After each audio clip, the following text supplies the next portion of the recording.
Welcome. I am Nicole B. Simpson, Certified Financial Planner and Disaster Planning Specialist.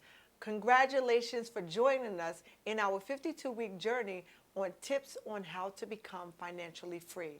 I want to commend you because as we near the end of the first quarter, you should have already come a long way in this journey. Today, I want to talk about healthcare insurance. We just delved into the topic of insurance overall, and this is a hotly debated topic. Our administration, the current administration, ran a campaign on the need to change our healthcare structure and infrastructure.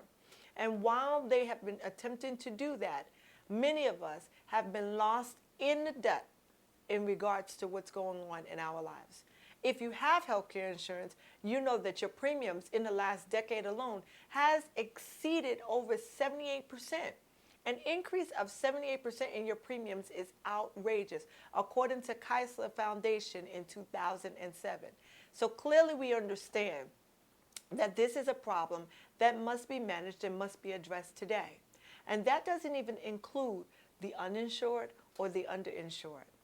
So I'm not here to debate about what's going on politically. I simply want to talk about the need to have it. If you have an employer that offers you health care on your job, you really need to seriously consider taking that. It is probably going to be the least expensive option to protect your family and you. And while you may sit back and say, I can't afford to pay the premiums in risk of something happening, I can assure you, you can afford not to. One trip to the hospital, one broken arm from a child will devastate you financially overall. And here's what we need to understand why the system needs to be fixed. For those that are uninsured and underinsured, by the laws of the United States of America, medical attention cannot be turned away from someone who is suffering and in pain. So when they go to the emergency room, someone has to pay. Therefore, the more people that we can protect, the better off that we are. Now, how we go about doing that, I don't have the answer for that. But I do want to tell you that if you don't have health insurance and you find yourself in the position when you have consistent income, the first thing that you should do is look up what might be best for you. And you can do that by Googling, I need health insurance for my family. Find out which company works best for you. That's for those of you that may not have any health insurance.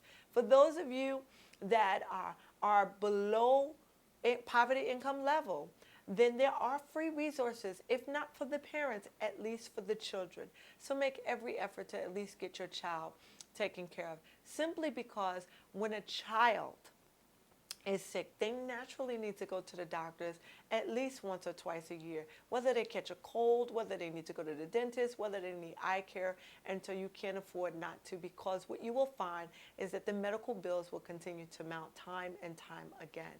And even if you are willing to take on the personal risk, then perhaps you should look at some catastrophic plans that may be suitable for you should you find yourself suffering a chronic illness unexpectedly.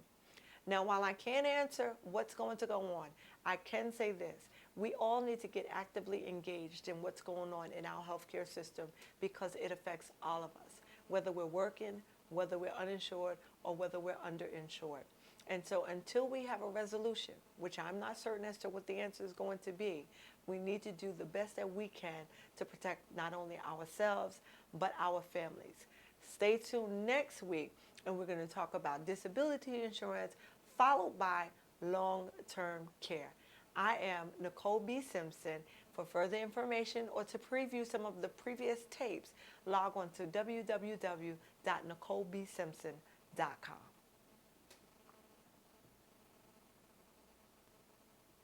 What did you think?